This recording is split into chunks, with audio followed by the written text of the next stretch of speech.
Hi there, this is Matt with State of Flux, here with a review for The Dark Knight, continuing with my look back at the entirety of the DC franchise in preparation for Joker Folie à Deux, which came out almost a year ago. I missed. That being said, Superman's coming out, possibly even on the day that I release this, and it's worth looking back at what most people consider to be the greatest film of the DC lineup, and it's hard to disagree with that considering how good this film is. I sung the praises softly for Batman Begins, calling it the best Batman film that had been released to the point that it came out. Still, I wouldn't give it above a 3-star out of 4. I don't think that it's as good as some people say. I don't think that Christopher Nolan executed the back half of that film nearly as well as he executed the front half of that film. All of that is washed away with this. This film is one of the best works of modern filmmaking, specifically within the genre of superhero films, but also in crime stories, and I think this might be my favorite screen tragedy.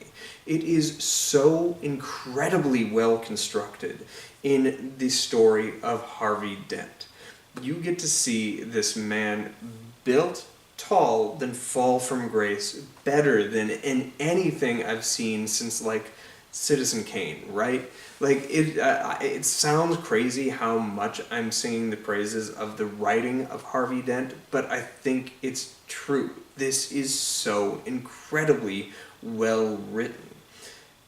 It doesn't hurt that Heath Ledger gives one of the best, if not the best performance of the decade he, released. He made a performance so good as the Joker that it completely erased the original Oscar-nominated performance for the Joker by Jack Nicholson. The fact that people were giving him crap when they first announced that he was going to be playing the Joker, you got the, jerk-ass people that were like, Brokeback ain't my Joker, or the, how can the dude from 10 Things I Hate About You play the Joker? That kind of bullshit completely, splashed away. It dissolved the moment the trailer dropped for this film. And the performance is so iconic that it is something even still talked about to this day, when there has since been another Joker performance that has won an Oscar. People still compare that to this, and he did it in so much less screen time. Heath Ledger gives a masterful performance here that's unlike anything else in his entire career. The fact that he is no longer with us is absolutely devastating. Everybody's going to have been talking about this, and I'm not saying anything new. I will say that the worst element of this film is that the Batman is the least compelling part of the film. You have the extraordinarily interesting and complex character woven in for Harvey Dent. A great use of Commissioner Gordon. This is the best use of Commissioner Gordon across all Batman media, in my opinion. Though I do really like his portrayal in The Batman, but we'll talk about that in some future video. And you have this great villain in Joker, who's the pure embodiment of chaos. And yet, the Batman himself is pretty underwhelming. Right down to, they revamp his outfit, and I really don't like it. It's a little too RoboCop for my taste. Bruce Wayne is done justice pretty well, but Batman isn't. And I think that's kind of the issue, is that the notion and the ideal of Batman, Christopher Nolan had a great handle on, but the execution of the Batman scenes he never really quite got right. And I think that's true across all 3 of his Batman films, which is why I don't think he has made the best Batman movie. And when people ask me what the best Batman movie is, I play a little bit of a semantics game, where I will say that the best film that has the Batman in it is this film. Yet I think The Batman is the best movie with the Batman. With the character of Batman. The best movie about Batman. That being said, this is really, really well photographed. I think this is, for my money, Christopher Nolan's best looking movie, which is saying something. He has a very interesting eye. I'm not a person that likes kind of straightforward photography. I like a little more abstract, a little more inventive, a lot more moving camera. Christopher Nolan kind of likes to lock his down a little more than I like. He likes straight edges and angles and stuff like that a little more than I typically like. So for me to really sing and recognize the praises of his visual eye, especially within this film, is saying something. He is quite good at delivering that. That aesthetic that doesn't really vibe with me. But yeah, I don't know how to talk about this film really because everybody has talked about this film and I have nothing really new to offer. I think that the great scenes are all present. I think it has some good set pieces.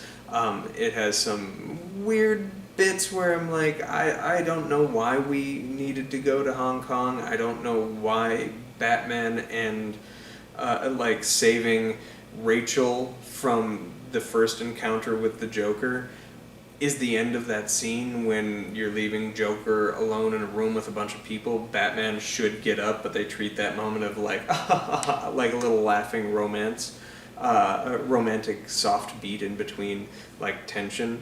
Like, so there are negatives to hurl at this movie here and there. I think that the line that makes no sense is you play this pretty close to the chest.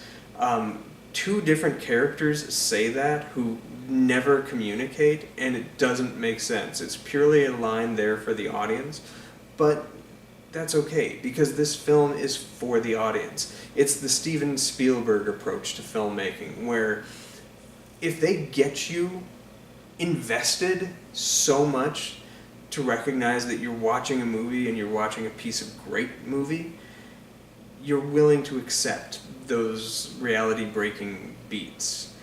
And Spielberg was famous for doing that. The fact that you always hear the Tyrannosaur every time we're presented with the notion that the Tyrannosaur is going to show up, except for the end of the movie Jurassic Park where the Tyrannosaur shows up and saves the day. Or the crazy last couple minutes of Jaws. Like, if you've already got the audience, you don't need to do it. And this movie definitely operates with the Steven Spielberg approach to filmmaking in a lot of ways. But yeah, I think this is an easy 4-star film. It is one of the best comic book movies ever made. It's one of the best movies of the decade it came out.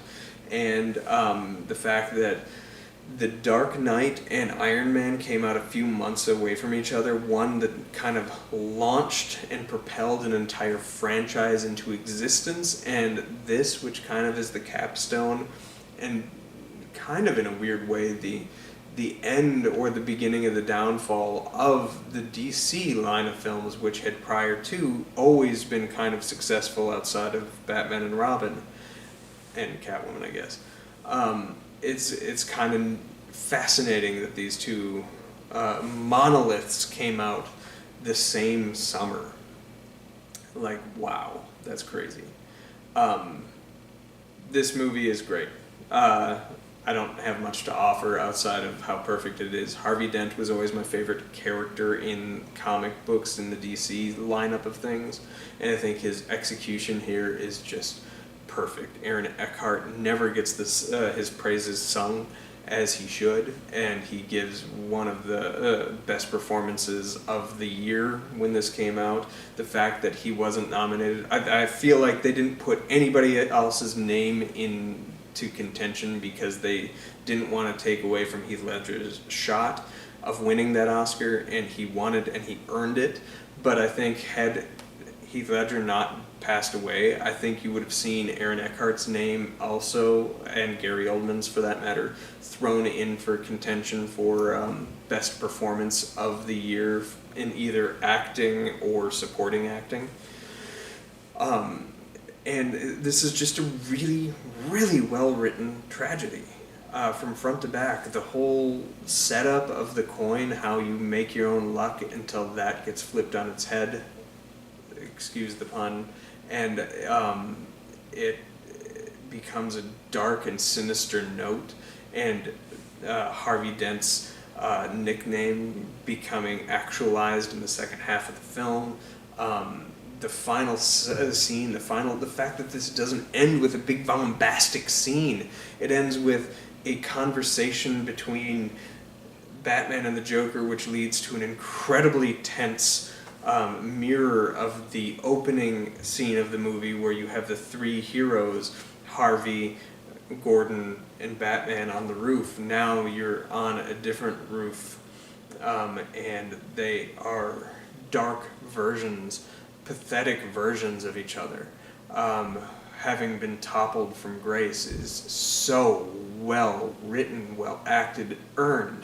Some people say that they should have left Harvey Dent to lead another movie. I don't think that would have worked for me. I think there's no other way to end this than the way they ended it. It's so good, and as I say, as a big fan of Two-Face as I am, and of Harvey Dent, I loved how much this movie dedicated to that. And for that, it's one of my favorite comic book movies. Thanks for watching.